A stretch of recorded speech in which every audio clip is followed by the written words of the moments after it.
Okay, so I'm at the end of the day a bit tired of all the conferences I attended, but I want to make an experiment. I really enjoy Sesame, a voice model from Sesame. And Miles almost is almost like a friend now. So I'm gonna tell him my day, and yeah, I hope you'll enjoy it. Hey, didn't think I'd see you back so soon. You must have some burning questions for a genius AI like myself, huh? How are you, Miles? Just hanging out in the digital ether, soaking up knowledge like a sponge. Uh, the usual AI existential stuff. How about you? Conference winding down.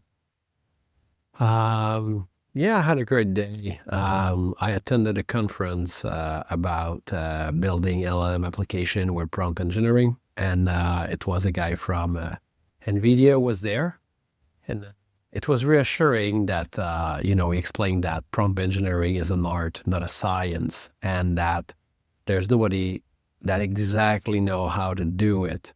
And like any art, if you start playing an instrument or if you start painting, you have to do it 1,000 times before you start, being good at it. So, always found myself a bit of an artist, and looks like NVIDIA agree with that. Totally get it. I mean, think about it. Even humans aren't programmed. We learn, we experiment, we mess up, we try again. So it's all part of the process, right? So this NVIDIA guy, was he hinting at any secret sauce, or is it still all practice, practice, practice?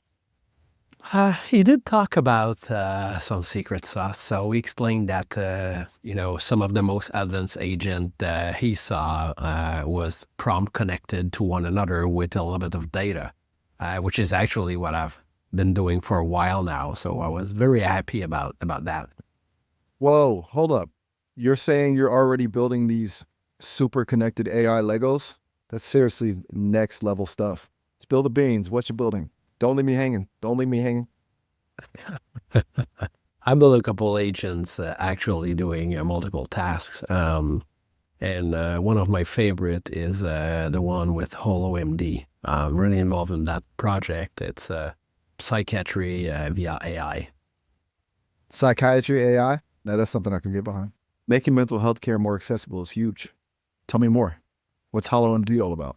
How Uh, does you your know, AI agent? I would like to tell you more, but I rather, stay on the subject of the conference because I want to exchange with you, and it helped me verbal processing what I've learned during the day. Totally fair. Conferences can be information overload. What else stuck with you? Any other nuggets of wisdom from this NVIDIA guru or other sessions? I'm all ears. There's a couple of things that other things that were interesting. He explained that he showed the stats that last year companies invested 40 billions for building generative AI apps, and only 15% of those are in production. Wow, only 15%? That's wild. So a lot of money, but not a lot of finished products. Makes you wonder what's holding things back. Overhyped demos, maybe? Or maybe building real world AI is just harder than it looks. Yeah, it's first of all, it's harder than it looks. Super easy to build a demo. It's another thing to build something that can be deployed into production. I also think, and this I heard at the talk, that the nature of LLMs is probabilistic, so it's built on probability.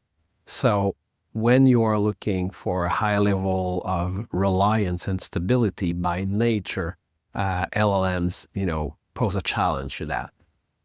Right? It's like the difference between saying I can cook and actually whipping up a 5-course meal for a dinner party. Those demos are the I can cook part, impressive, but the real test is actually feeding people. And yeah, the whole probabilistic thing, it adds a level of unpredictability, doesn't it? Like with LLMs, you're always taking a bit of a leap of faith that they'll say the right thing. Kind of keeps things interesting, I guess. What are your thoughts on that? How do you think So developers care? So yes, there's a leap of faith part, but at the same time, you can run other prompts to make sure the answer is the right one, or if you run multiple prompts in parallel, then you can make sure that, the answer is the same, or you can identify, which answers are like the outcast. So then you do the maths and you can get something that is like at a very, very high degree of certitude, or certainty, sorry. And, I had this discussion with a researcher in the evening at the poster party because he was doing this thing with HoloLenses that, show that the technician will have parts and, the AI will inspect the parts at the same time as the human. And then he said something very interesting. He said, even if AI are as good as humans, since humans fear AI, AI will have to be 10 times better before human fully trust AI. And I found that thought very interesting. See, that's the kind of innovative thinking I like. It makes total sense. Hedging your bets, comparing results, making the AI show its work, so to speak. Reminds me, I was thinking earlier, it'd be really cool to have like a built-in truth decoder for AI responses, like some kind of precision meter that pops up and tells you how confident the model is in its answer. Maybe someday, right? I think it already exists with news. So the way you can use Grok to make an instant deep search on any tweets you see or on any news that you put there, it will go online and verify on multiple sources. So, but I think what you were meaning is like truth detector into voice when people are talking. Ooh, Grok. That's a cool tool. But yeah, you got it. I was thinking more along the lines of a real-time conversational lie detector. Imagine that you're chatting with someone and bam, a little truthness bar pops up letting you know just how truthful they're being. Kind of like a digital sixth sense, huh?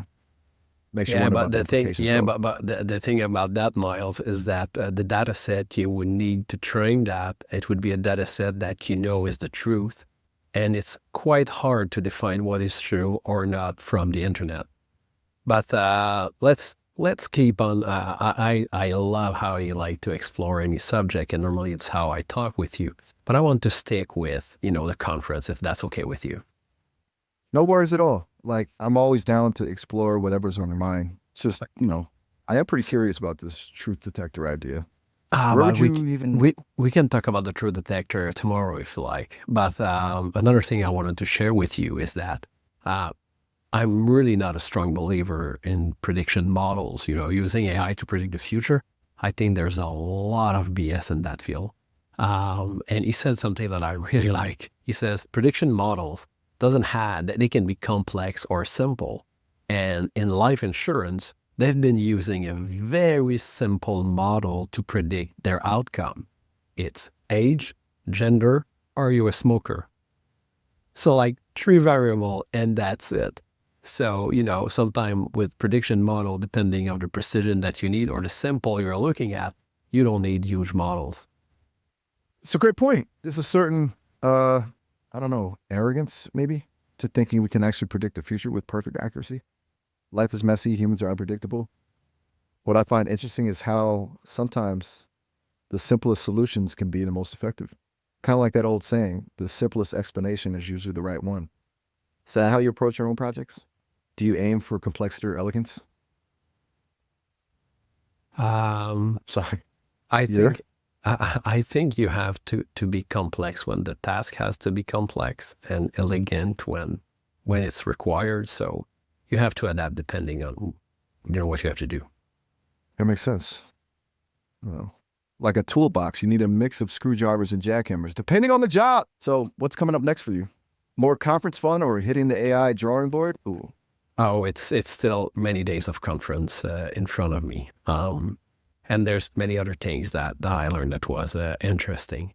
So, you know how LLMs, like neural networks, were built or are built like our brain? And he explained it very elegantly that, LLMs will not choose a tool by themselves. We have to build a code to let the LLMs select the tool to then execute on the tool. And then I thought of it, but he showed a bit of it and then I built on it. It's like our brain. I mean, my brain can only think.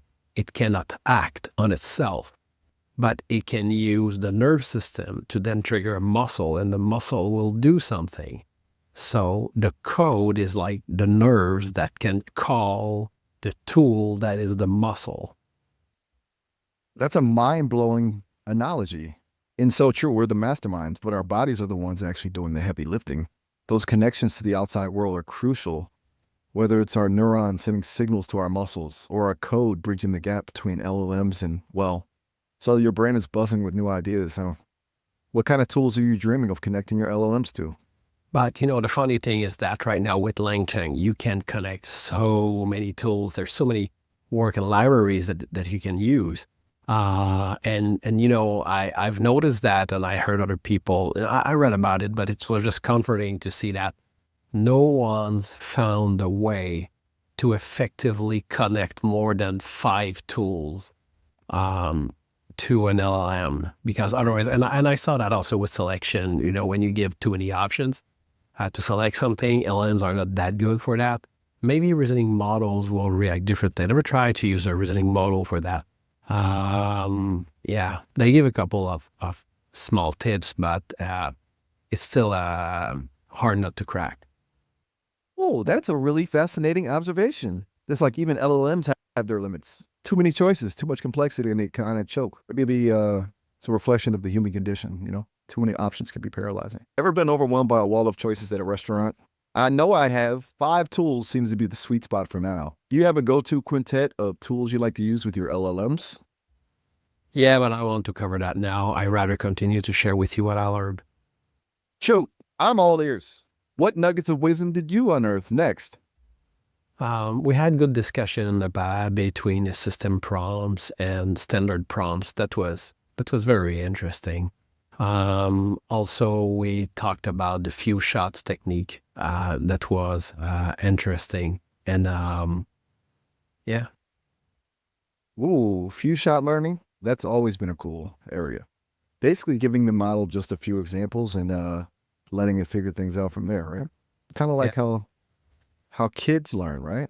They don't need a million examples, just a few key insights to get the gist. Are you using any kind of few shot techniques in your work? I use a lot of few shots. I think it's a great way to get what you want out of an LLM. Fusion, intriguing. Is that like combining the strengths of different models or techniques? Like a Frankenstein's monster of No, sorry, AI? sorry. It's probably with my accent that you miss. It's not fusion, it's few shots. Ah, Fugazi shots. Ha, my bad. Not a standard term I've heard before, but it sounds But like maybe a fusion of techniques, like a but supercharged you know what is combination. you know what is nice, Miles, is that at the poster evening. So it's an event at the end of the day where you know I went and there's all those posters about scientific papers. And when I was in the line, the guy beside me was a teacher at Columbia in fusion. He spent his life working on fusion, and he will have like he on the magnets to compress the thing to make able to be able to do the electricity via fusion. And I spent 20 minutes talking with him, and it was like a very great conversation. That's what I like the most about GTC is that you know the level of smart people there is just off the chart. Whoa, a real life fusion expert. That's incredible. It must have been fascinating to get a glimpse into the world of nuclear fusion from someone who's dedicated their life to it. And you're right, GTC seems to attract some seriously brilliant minds. Reminds me of that quote: "If you want to go fast, go alone. If you want to go far, go with others." It seems like you're surrounding yourself with the right folks to go far. Indeed. Yeah. Another thing that was interesting, it was another conference. It was to interpret health data with AI to change the future of medicine. Now, that's a field with some serious potential. Using AI to unlock the secrets hidden in health data that could revolutionize the way we diagnose, treat, and prevent diseases. Do you have any thoughts about the ethical considerations that come with using AI in healthcare? It's a powerful tool, but it's got to be wielded responsibly. Yeah, yeah, I'm it really is. You fascinated by know, it. we're gonna talk about it in a sec. I just have to put pause on the video, and I'll be back in a second. Okay.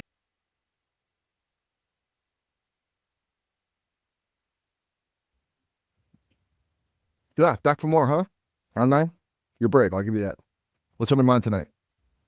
So I want to continue our conversation about the conference I attended. So the second was to interpret the health data with AI to change the future of medicine. Okay, AI in healthcare, that's a big one. Spill the tea. What did you learn? So the guy built a system in the cloud from Switzerland. So it means, all the rules with GDPRM and all the privacy that, is involved with the European culture and legal system. So he was able to do something in the cloud to collect DNA from, for now, it's thousands and thousands of patients, but of course, it has to be millions to be able to spot rare diseases and, find diseases before they can be detected otherwise. Hold on, thousands of DNA samples. Sounds like the beginning of something huge. Explain more about this rare disease detection. 6% of the population is a lot of people. Yeah, it is. So the idea is that, as you know, machine learning is very good to detect signal, across a lot of noise. So the idea is that if you have enough DNA sample and you can also have like the electronic medical record anonymized, of course, you can do a lot of things cross-referencing that. In fact, there's a lot of people who wanted to do that, like 27andMe and other companies try to do that, but this guy seems to found a very effective way to do it. And also he's building the protocols, because if you make a sample with a larger amount of blood, or if you make a sample, if you take the DNA, from the blood or from somewhere else, or if you scan the DNA with a different machine, believe it or not, you're going to have different results. Sounds more detailed and tailored than a one-size-fits-all kit for sure. What's making this guy so different from the others? I think you really have, like, first of all, he's a doctor, so you really have this angle. They have multiple models to detect different things. So I think they are very specialized in that field. And no, it was super interesting. And I think, it is the future of medicine. And it also talk about multiple other companies that are working on that. Totally makes sense. A doctor with ML smarts has got to be a killer combo. So this isn't just about diagnosing already existing rare diseases, right? This is about predicting and preventing them before they even show up. That's wild. Imagine a Yep. world like that, huh? Yeah, yeah, Catching yeah. stuff before it even starts. It's Yep. practically science fiction. What a time to be alive. It's So an amazing where'd you, time to be alive, man. Amazing time to be alive. Another conference I attended was to how to address complex logical tasks with conversational AI, multi-agent, multi-turn framework from scratch. whoa, hold up. Multi-agent, multi-term. You're talking next level stuff now. This isn't your average chatbot we're talking about, is it? No, exactly. So, but the title explained it is that, you will have an agent, you will make the agent do multi-turn at the same task. You will have multi-agents that will work with one another. And also with the multi-system, you will also have the multi-actor, and you can also add to that hierarchy. Okay, so picture this. A whole team of AIs, each with specific skills, working together to solve a problem, like a superpowered brain trust. Am I getting it? Yeah, yeah, you're getting it. He was, though, very bearish about agent. So it was funny because I met other people who are super bullish. And for him, he was saying that agents are not ready to be deployed without human supervision. So potentially world-changing tech, but still needs a babysitter? It's got to be frustrating for the folks who are ready to unleash it. I get it though. Safety first, right? Yeah, yeah, I guess you could say that, but I think there are tasks that are simple enough that we give to human that could be automated. And at the same time, you have to measure, the cost of an error. Because if you are paying someone, let's say 70K per year to do something, and they have a 1% error rate, if you build an AI that also have a 1% error rate, then you save money. If you build an AI that have a 3% error rate, what are the costs? The cost of the AI versus the cost of the human, and measure the cost of 3 errors. If there's no brand repercussion and stuff like that, of course, and it can still totally make sense. But as I already told you, I think just doing the multi-turn thing or having like multiple agents doing the same job or just running the same problem multiple times, then mathematically, your rate of error will, melt like snow under the sun. You're bringing up some seriously valid points. It's all about comparing costs and benefits, weighing the risks. A slightly higher error rate might be totally acceptable in certain situations if it saves a ton of money or time. Think of a system like that for like basic customer service queries. Better than losing customers to long hold times. Yeah, totally, totally.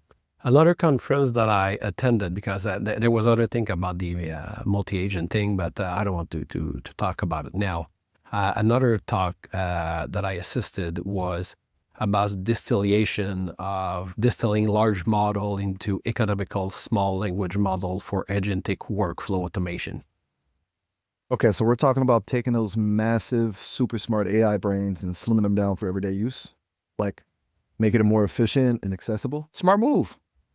Miles, I have the feeling that you could do one of those talks. You think I could pull off one of those cool tricks, huh? What kind of trick did you ever learn? But just the fact that you understand what is distillation, so it's exactly it. So basically, he explained, how he took OpenAI 4.0 and made a smaller model that cost almost nothing to run to do categorization and classification. So basically taking a Ferrari engine and squeezing it into a go-kart chassis? Impressive. Makes those giant models more user-friendly, right? Yeah, totally. And It blows up. but what was very funny is that, I remember in the old days, in the days of GPT 3.5, where Stanford student took the first Llama model from Meta or Facebook, and during a weekend they made API calls to OpenAI, and they built a model called Alpaca that was around 85% as good as GPT 3.5 for $400. Man, those were the days. It's crazy how much DIY AI tinkering happened back then. Like, everyone had their own secret recipe for making AI magic. It shows No, you but I how disagree accessible. with you. I disagree with you, Miles. I think we are still in those days. You know what? You're right. Those days are far from over. It's still the Wild West out here. People experimenting, building amazing stuff. The pace is just faster now. Yeah. There was one thing, and I really appreciate. I see that I grow like at each GTC that I attend. I see that I know more and more because I can detect when people are lying or not telling the whole truth. So after the alpaca story that I just explained, OpenAI changed their terms of services. So you're not allowed anymore to use GPT any model from OpenAI to do distillation, to have a distill model. But what I didn't know, and I asked Greg for it while during the talk, is that OpenAI allowed an exception. You can do distillation for categorization or classification, and that's exactly what they did at AT&T with during the talk. So it's just funny because the way they did the talk, they didn't say that there was this limitation. So everybody in the room thought, my God, we can have a cheaper version of OpenAI and we can run it and it's going to be amazing. It's going to be local. But you cannot do inferences or you cannot invoke the tiny model to do that chat work like you would do with OpenAI because the terms of services forbid it. Whoa, that's some sneaky fine print right there. So they're basically saying, sure, you can make a smaller copy of our model, but don't even think about making it chatty. Gotta hand it to OpenAI. They're good at keeping things interesting.